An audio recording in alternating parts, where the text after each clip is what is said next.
Hi, I'm Luke Ryan and welcome back to the Masters of Cinema Marathon, number 3. Yes, the third film in the collection so far.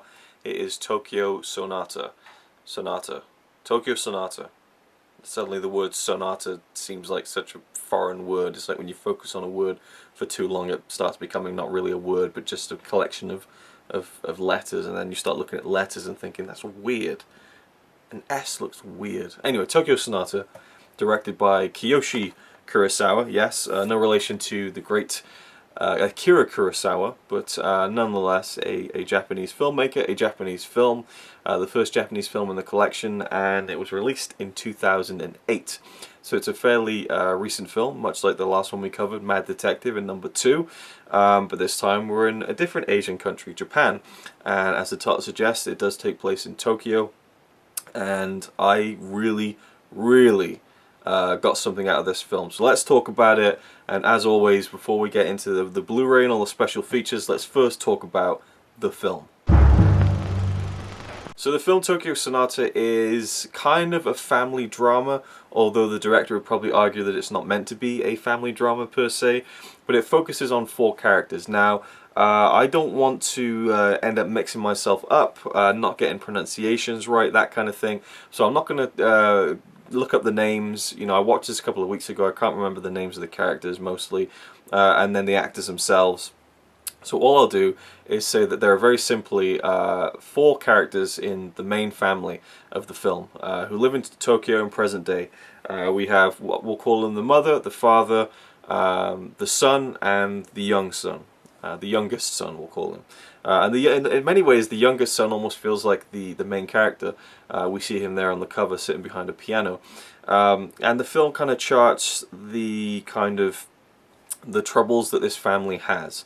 I don't want to give away too much, but the film opens with the father being laid off from his job, and he works in a fairly decent kind of job. I mean, I like how, you know, from the things that we see in this film, they kind of tell us things about the characters without explicitly saying it. For one thing, their house. It's quite a nice little house, but, you know, it is kind of right next to a railway track. They make, you know, point to, you know, pipe in the sound of the train going by every now and again, and you'll see the lights of the train flickering past the window of their living room. So you would think that, you know, surely if they were, you know, if they had all the money they needed, they could probably get a better place than one right next to the train tracks. But then again, this might just be, you know, a standard fare for Tokyo. You know, I really don't know. But what I got out of that was that, you know, they're doing okay with the father's income. From what I can tell, the mother doesn't work but stays at home. But they're not doing as well as they could, perhaps. Either way, it felt like kind of a middle-class, perhaps, family. It didn't sound like they were hard off in any way. But nonetheless, you know, the father's job is obviously I was going to say crital, I'll keep that in, is vital or critical to the family's, you know, for their living, basically, their day-to-day lives. So he's laid off at the beginning, and I'm not sure if this is more of a Japanese thing. I'm not saying that it doesn't exist anywhere else in the world, but that pride aspect comes into it. He clearly doesn't want to tell his wife or his family that he's been laid off from his job. And so he kind of begins this kind of shadow life where he gets up in the morning, he puts on his suit, he gets his briefcase, he goes out, and he just stays out all day to give the illusion that he's working, and then he comes back home, and that's kind of his story in the film, is this struggle with unemployment and then identity through that unemployment. You know, who is he without his job, without his suit, without his paycheck that, you know, keeps the family going. The mother, she stays at home, and as the film goes by, we kind of see her struggles as a wife and as a mother.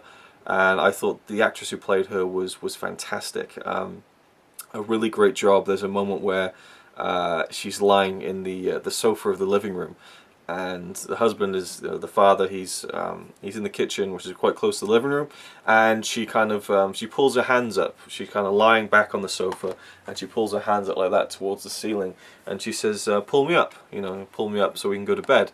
But he's already gone, and he's not listening to her, and so she just freezes like that with her hands up, and then she says again, "Please pull me up," but then she says, "Please, won't someone pull me up?"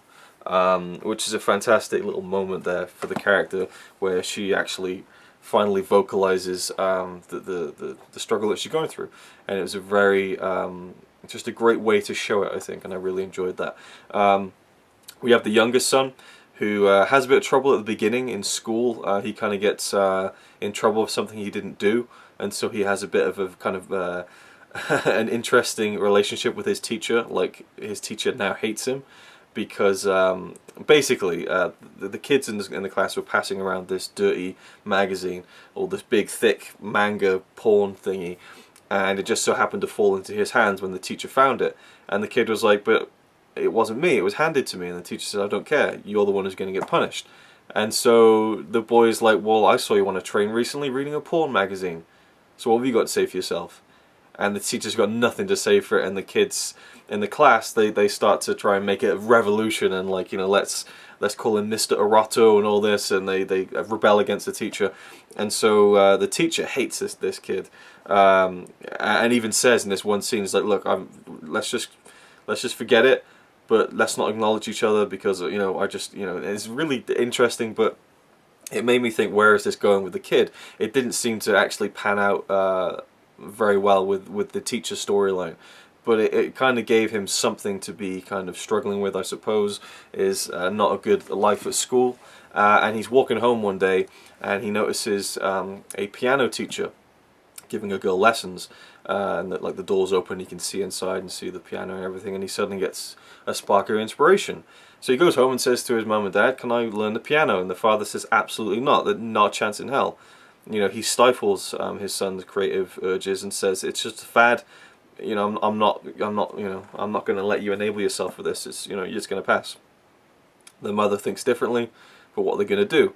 So the kid ends up taking his lunch money and using it to buy lessons anyway, and so he leads his shadow life in that sense. And then we have the son, the older son, who's in his teen years. I mean, the youngest son is maybe young teens, 11, 12, 13, something like that, maybe even a bit younger, 10. But the oldest son he's out of school now. He's kind of just mooching about, not really doing much with his life, and I feel like his character kind of wasn't represented well enough in the beginning of the film.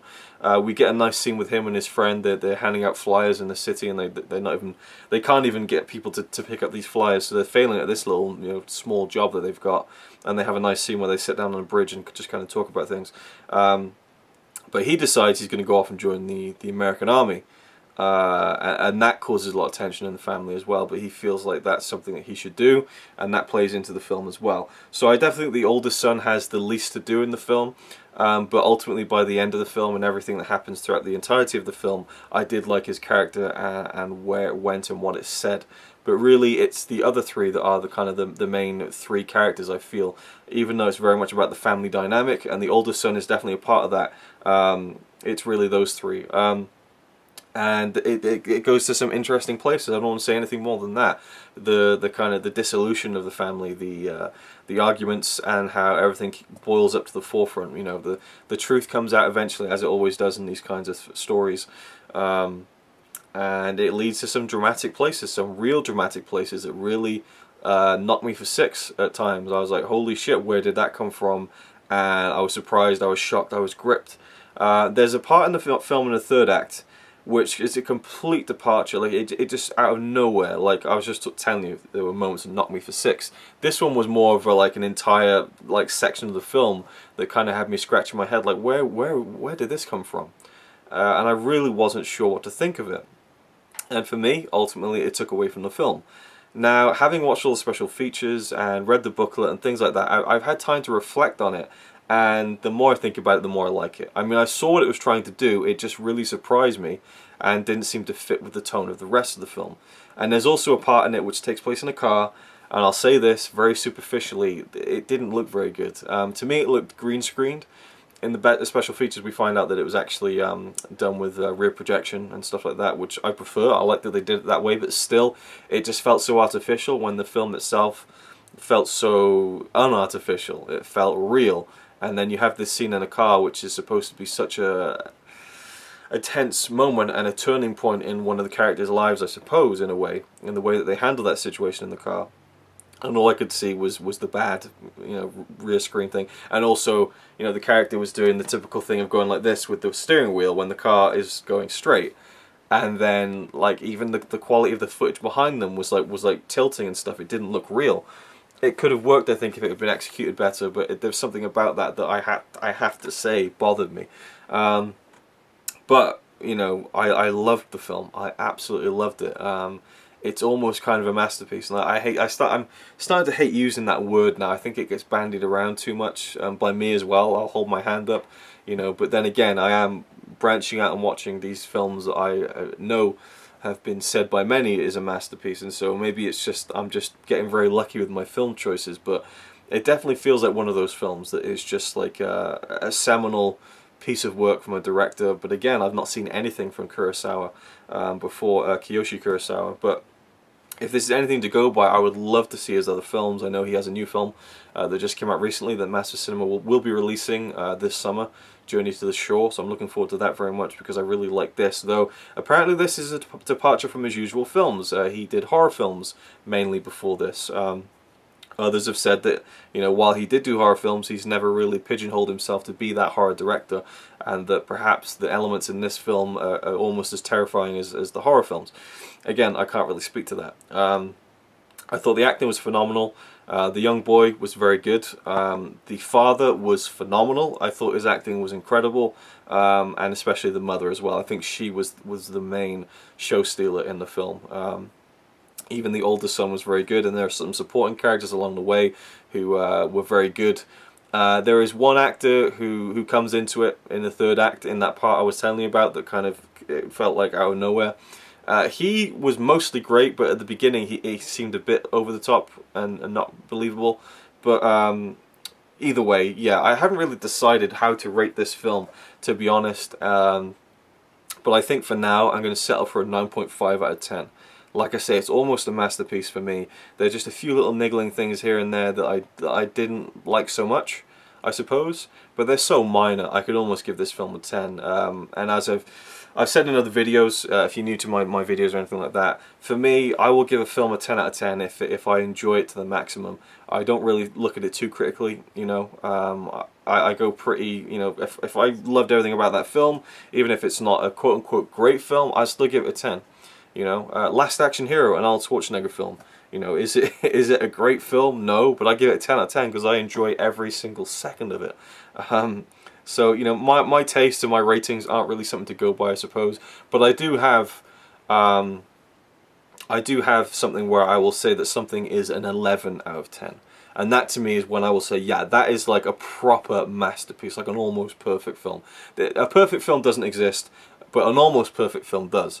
So I would almost go back now to the first episode of this series and amend my rating for Sunrise, A Song of Two Humans, and give that an 11 out of 10. That is an 11 out of 10 for me. And this one, for now, will be, I think, a 9.5. But then again, do you pick apart these things? I mean, Seven Samurai, one of my favorite films of all time. I think it is the best film ever made. There's a bit in it that I think, it's a shame that didn't work. So nothing's perfect. So maybe this is a 10. I don't know. The ending is so strong. The ending scene is so beautifully done, and says so much without saying anything at all. The cinematography is great. You get these shots of Tokyo. There's a great one. They even mention the features that really it just says a lot by just looking at it. Just the geometry of the buildings and the road, and just the way it feels. And the music, I think, complements that as well. The creation of atmosphere. The opening of the film takes place inside the house of the family, and there's a paper that's being blown around. It's the doors open, the wind's coming in, it's raining outside. There's something about that opening that is so beautiful to me but it doesn't really. It's just a room with a bit of weather coming in, But the way that it's presented and composed for me just seems to strike something. I don't know what it is. So maybe this is a 10, I don't know. I'll go with a 9.5 out of 10 for now, because if I have to question it, then perhaps it isn't. So yeah, it's mainly that green screen shot, and you know, maybe a little bit of not being totally bought by one of the characters who comes in towards the third act, at least in his initial appearance. Later on I preferred his acting. Anyway, so that's it for the film. Let's take a look at the Blu-ray itself. Alright, here is a closer look at the Blu-ray Tokyo Sonata, a film by Kiyoshi Kurosawa. Try and get it with that, a lot of reflection there. Really nice image on the front. I really like this, and I'll say no more about the actual image itself. Got a white banner which translates over to the spine. As I said, I love how the color schemes on the spine and the banner, for me, just I love how that works. Let's see if we can get the camera to focus a bit better on the there we go. Spine number 3, Blu-ray DVD. On the back it's just pure white with all the information on the film, and if you want to pause there and take a look, you can. All the usual information about the the transfer, when it was released, what country it came out in, all that good stuff. And this is ABC as well. This is another region-free release, which again is not really often the case with Masters of Cinema, so just keep that in mind. We have a really nice booklet here and the 3 discs. I think we have a DVD of the film itself. Yes, disc 1, the film. Picture one of the posters there of the 4 members of the family. You spin it over to the second DVD, we got the extras disc, the same image but inverted, and then finally we have the Blu-ray itself, which is the same image as on the DVD, and that has the film and all the extras, obviously. So the same artwork for the DVD and Blu-ray, but the extras disc has got something different, so I like that. And I like that this image was used on one of the discs because I think it's a really cool image of the family there. It's the menu screen as well. So let's take a quick look at the booklet. I love that front image there. It's really cool. Something I like minimalist design if it's done right, and this to me is really one of those cases. On the back there, we literally just get a shot of, I believe that's their kitchen table, their dining room table, I should say. So in here we got the usual stuff, notes on the transfer, the way that the film should be seen and what aspect ratio, images from the film and writing on the film, which I'll talk about later on. And yeah, as always, really nice job by Eureka with supplementing these films with a nice booklet with images and writing to kind of further delve into the film. There's a director's statement there from Kurosawa, which is really cool. So there's the booklet. On the inside we get a chapter listing, and I'll just again take the insert out this time because I think you get a much clearer look at the artwork underneath. This is an image from the film of the main character there waiting in line, and we get the chapter listings on the left, which is really cool. So there you go. Another really nice design on the Blu-ray packaging from Eureka. I just love the white theme across this, from the disc to the booklet and to the the film title, and then the banner, spine and back. I just love their color themes, and this one is one of my favorites. I think there's a few other ones they've done in white, but for me this one really, it stands out for some reason. I just really like the aesthetic of the color choices they've used here. Well, I guess white isn't a color, it's a shade, but you know what I mean. So there we go, that's the Blu-ray.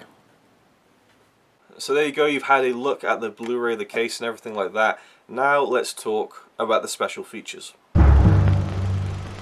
So first of all, we have a making of documentary that is 61 minutes long, and this was a complete surprise. I was like, wow, there's an hour-long making of on this, and I was wondering how it was going to be. It was produced in Japan with English subtitles. It's all in Japanese, as are all the extras, in fact.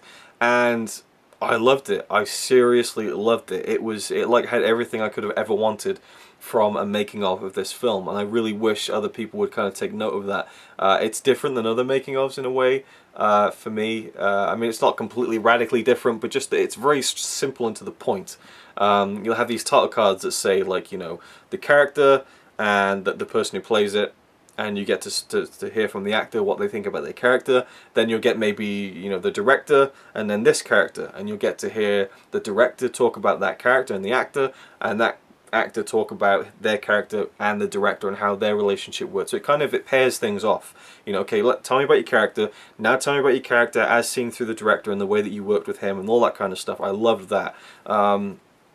And I wrote some notes down in case I forgot stuff. The lead actor, the father, he says that he does no preparation. He lets his character evolve naturally, so it seems like he didn't really prepare much. And then it cuts to Kurosawa, the director, and he says that he thinks that the actor prepares a lot and skillfully does the groundwork for his character. So some interesting kind of, a bit of a, who do you believe there? You know, the actor says, I don't prepare, and the director's like, he prepares a lot, he's great. He says that... The actor who played the father says that his wife, or the character who plays his wife in the film, she brought a wariness to the role to the point where she could be right in front of him but feel like she was 10 kilometers away. And that's something I highly agree with. Her performance through her eyes and her facial expressions were phenomenal. Again, can't praise her performance enough. There is a scene where there's a stunt kind of with the young boy of the family, and you get some behind the scenes footage of the actor who plays his father instructing him how to act, and he's kind of like saying, this is what you should do, make sure that you move your body like this, because that's going to make it look real. Okay, so when you go down, you kind of do this like that, and then it's like the actor was directing, his on-screen son, and it was kind of really interesting to see, and the kid's like, huh, yes, and nodding and stuff like that. But man, that's something I need to talk about in the spoiler section at the end of the video, because I really want to touch on that scene and how it was done. Kurosawa, the director, says while you might not want to hear it, he never intended to make the film with a theme about family.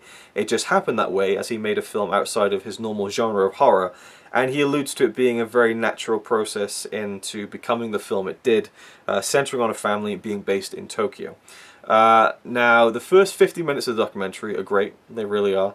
The last 10 minutes felt really out of place. They felt like the beginning. There were introductory setups of the characters and story with clips of the film. It just felt a bit odd in terms of placement. It just felt like this should have been at the beginning, not at the end. It's like we've already heard these actors and the director talking about the story and the characters for the past 50 minutes, almost an hour, and now you're going to tell us what these characters are all about. We've already kind of heard this. And then it just felt a bit prolonged, I have to say, at the end, like it was dragged out, and Kurosawa kind of lost me when he was talking about freedom and families and the problem with people in Tokyo today, and at one point he just seems to kind of lose himself too. But overall, it was a fantastic documentary. I highly recommend it. If you own the film on this edition, if you've seen it and enjoyed it but have not yet delved into the features, I highly recommend the making of. Again, it shows you behind the scenes of like all the best moments of the film in a way. I mean, there's so many great little beats in the film. There's a part where the father is kind of staggering home at night, and he's completely out of breath, he's exhausted, and he's kind of like staggering over this rubbish across this bridge, and it's a long tracking shot, and it's just phenomenal. And you get to see the other side of that. You get to see, like the behind the scenes camera. And I'll say the people who filmed behind the scenes weren't very good because the camera is shaking all over the place, but you get to see it. And yeah, again, all the key moments of the film you get to see behind the scenes stuff for, and I thought that was really interesting. So I was just like a pig in crap when I was watching this documentary, for the most part. The last 10 minutes I think probably could have been cut out, but yeah. That was just great. Then we have a Q&A that took place in Tokyo in September 2008. The film had already been screened at the Cannes Film Festival, where it won the jury prize of a certain regard. So they'd already screened the film overseas, but not in Japan. And so the Q&A has the director and the 4 lead actors, so the father, the mother, the son and the younger son. They all come out on stage, people take pictures and stuff. They sit down behind the table and they talk about the film and how excited they are that they won this prize at Cannes, and how nervous they are about the film being shown in Japan for the first time and their people seeing it and reacting to it. The actor who plays the father, he's kind of cracking a few jokes, and there's just no response from the crowd whatsoever. I felt kind of bad because he was kind of funny, but he was really like ecstatic about the fact that the film had won this prize at Cannes, and that the film was doing well, and that it was on the news that they won this award. And he's like, I can't believe the film I was in was on the news, and he'd been waiting for 10 years to work with the director again. And he says that I'm really proud to say to you that this is the best film I've ever done, that this is the pinnacle of my career, and I'm very happy to say that. So it was nice to hear from the actors and everything, and the actor who played the older son talk about kind of his experience with it and how he feels like being in this film put him on kind of like the first steps towards being what he feels is a genuine actor or a real actor, you know. And I suppose he's at the beginning of his career, much like the actor who plays the younger boy, who doesn't have much to say. Obviously, he's quite young, but still. It's nice to hear from all of them. That was a really good little feature. And then we have, and that was 12 minutes long. And then we have premiere footage from Tokyo, again September 2008, 15 minutes long. And this is at the actual premiere of the film, which is a later date. I think the 27th of September, actually, 2008. I think the actor who plays the father was saying that, and again he had some funny comments to say. And there's a couple of funny bits in that. There's like a bit where they have a massive, almost like a wedding cake style stack of these, like probably hundreds of donuts, and they want to take pictures of the actress who plays the mother of the family feeding bits of donut to all the other actors who played in the family. And they're like, can you just do it again? Just pause and hold. We want to get a shot of you putting the donut in his mouth. Like, I don't know what that was about. It was a bit weird. Anyway, and there's some good stuff in there to be heard as well. It's, again, a bit repetitive at times once you've watched all the documentary and things like that, and also the Q&A. But I'm glad that they included it as well. And then finally we have a DVD discussion, which is 9 minutes long, and has the actor and actress who play the father and mother of the family, along with the director Kiyoshi Kurosawa, talking about why you should watch the film on DVD. It's kind of fun, you know, and they're talking about how you can go and re-watch certain scenes and things like that. And the actress who plays the mother, she's kind of like, well, I kind of like watching films on DVD because, you know, I can go to the toilet in the middle and pause it, or I can go make a cup of tea during the film. But that's not really what you want to hear, is it? I thought that was really funny. They discuss certain scenes that they like the most, and a couple of them I really agreed with. One is a great scene where a character is driving a car from a car park, and as they drive the car away, the camera follows them so fluidly out of the car park down to like this street, you know, road.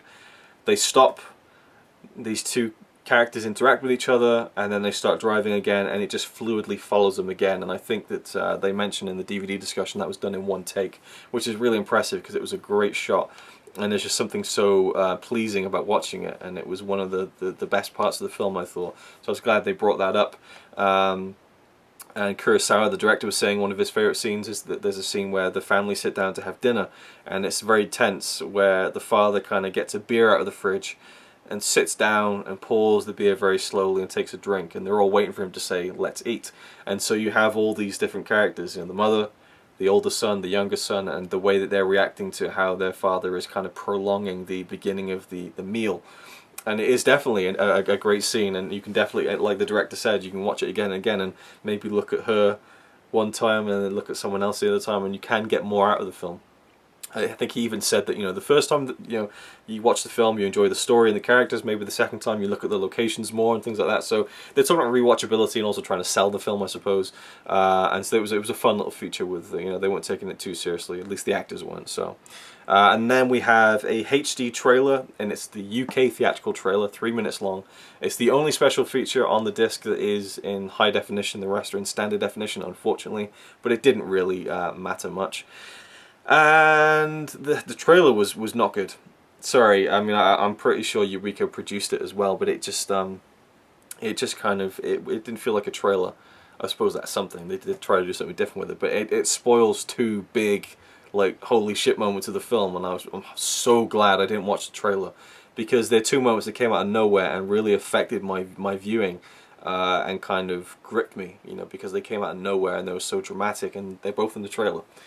And it kind of almost shows part of the ending, and then that's it. So it was a bit weird. I didn't like the trailer, to be honest with you, but it is what it is.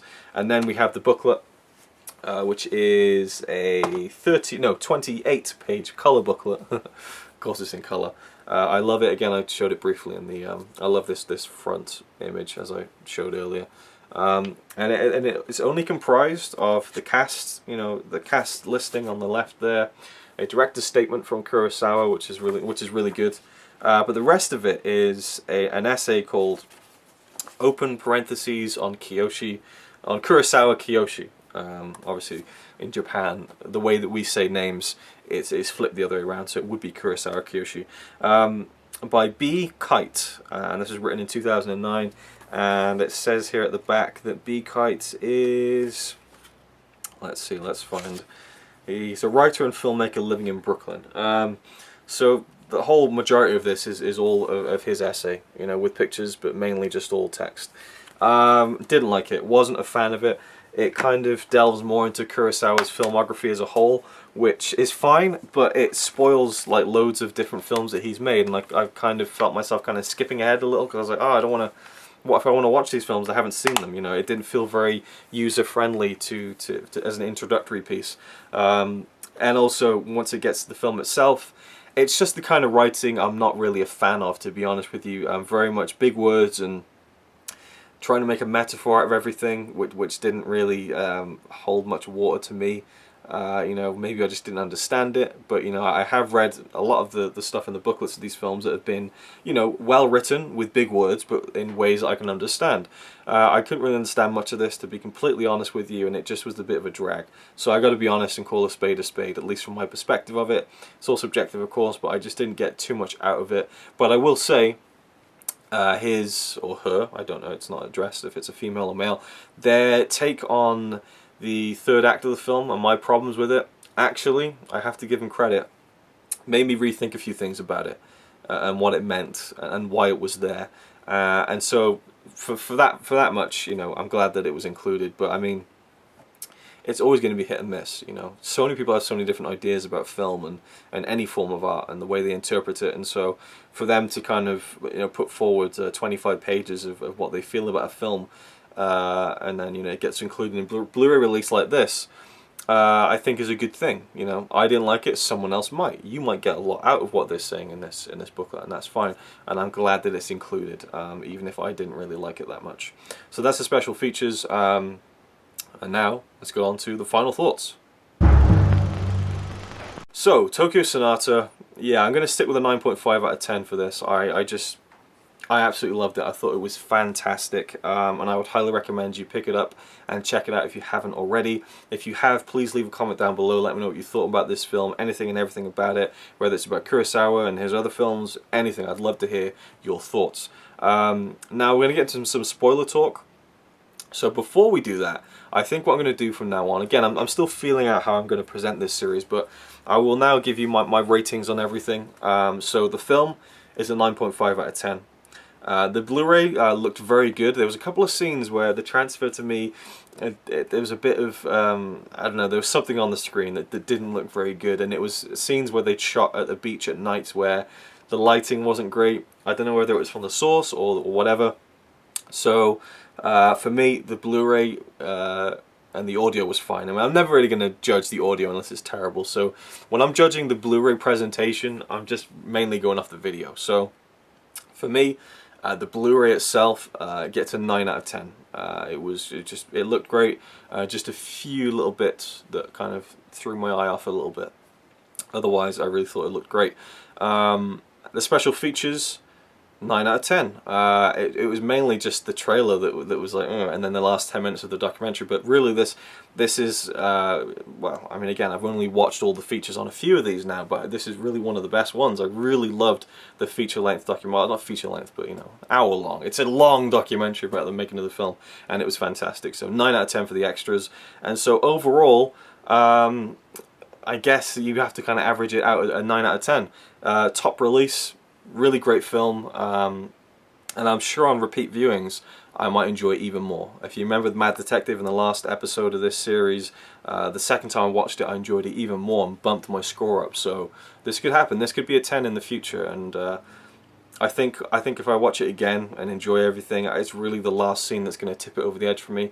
That's when I started to feel like this is almost kind of a masterpiece. The last scene was great, and I'll talk about that in just a second. If you're leaving now and you don't know anything about this, thank you very much for watching, and stay tuned for the next video.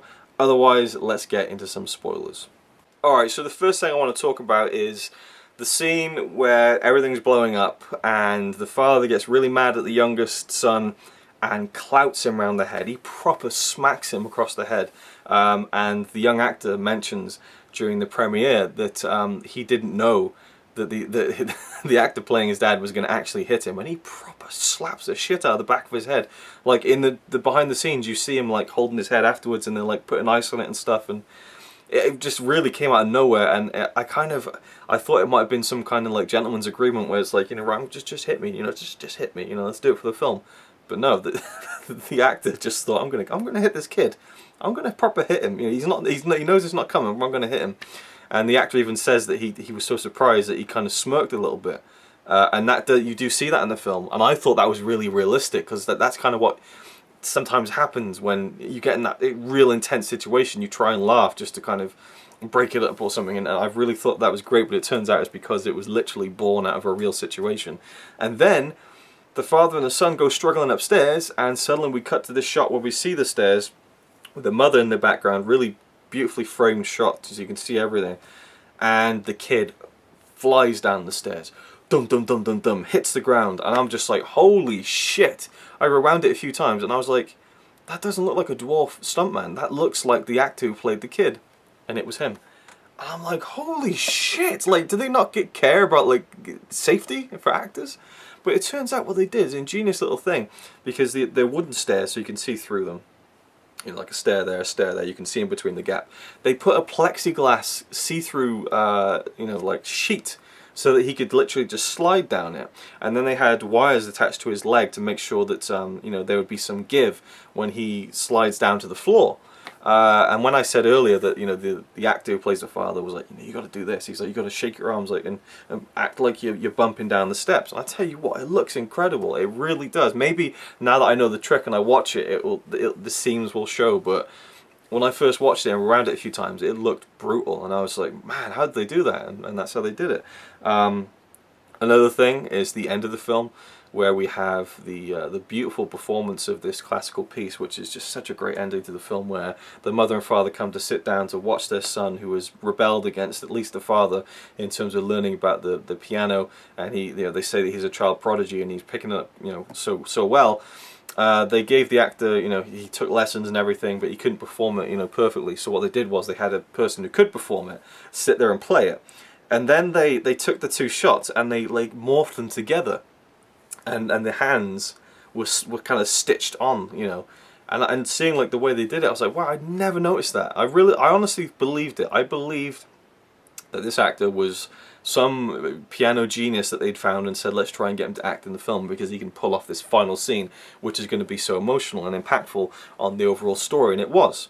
So that was great to see. You know, I kind of wish that the veil hadn't been pulled back for that, but all the same, it was cool to see the lengths that they went to make that special, because it really is a cracking ending. Like, I really loved the way that kind of played out and put that final button on the end of the film, and hopefully marked a new start for the family, which I thought was fitting to the overall tone of where the story was going and what it was saying.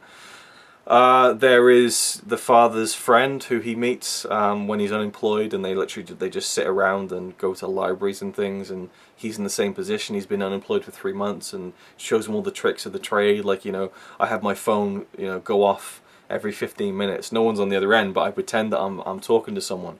And the father's like, you're amazing, that's so cool. You know, like, he kind of buys into this kind of double life of being unemployed.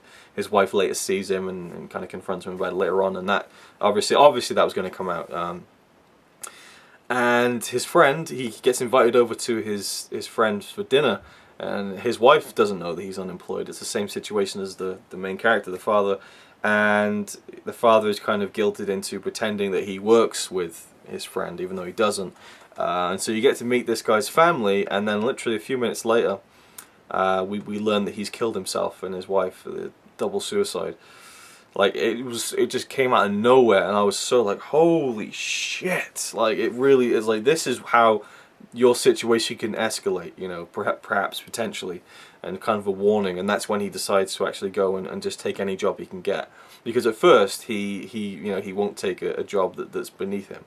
But he ends up doing that and taking a cleaning job, and then during that cleaning job, he finds this packet full of money, and he tries to take off with it, and he runs away and gets knocked over by a car. Again, another holy shit moment that was somehow in the trailer. Like, really, like, really, and he's left kind of just splattered against the sidewalk, covered in leaves.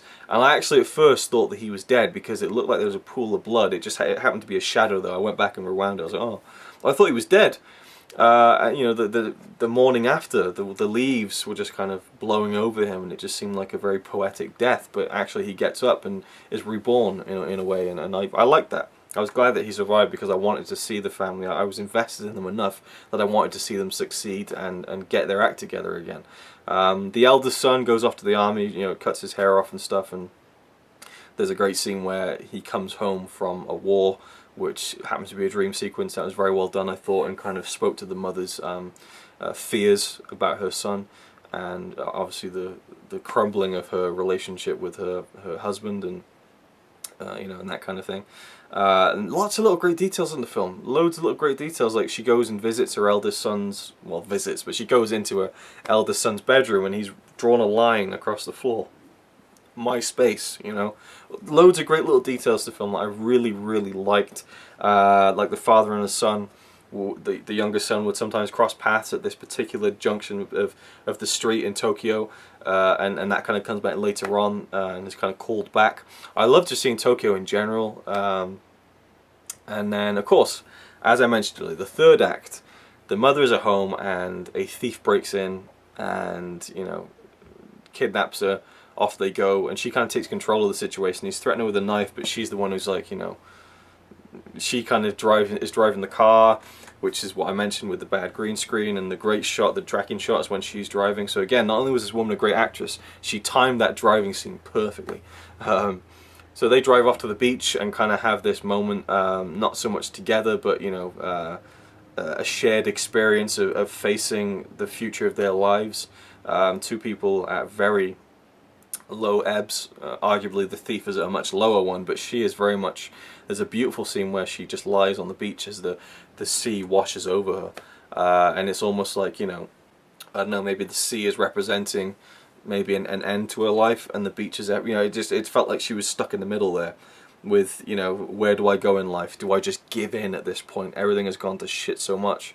Do I just relinquish myself to my own mortality? And so she lies there between the sand and the sea, and the sea begins to wash over. And I really didn't know I really didn't know if she would survive. I didn't know whether she would have just let herself die on that beach of hypothermia or something. So it was a surprise, well, not a surprise, but I wasn't sure when, you know, the day broke that she would still be, you know, alive and kicking, so to speak. And then there's another great shot of her walking along the beach with the sun kind of just rising, and that kind of marks her decision to go back home and to give things another shot.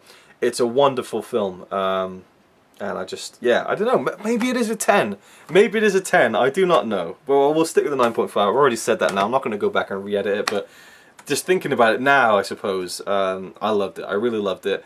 I hope that you liked it too, and again, if you're this far in, you've either seen the film or you don't care, so yeah. Thanks for watching, and stay tuned for the next installment, which will be number 4. We'll be talking about the out-of-print title by Jean-Luc Godard. Is it Godard? Godard? I don't know how you pronounce some of these names. Again, not many English films or English-speaking films sometimes in this collection. So there's a lot of Google Translate and how do I pronounce this going on. So this is Une Femme Marie, or Une Femme Marie.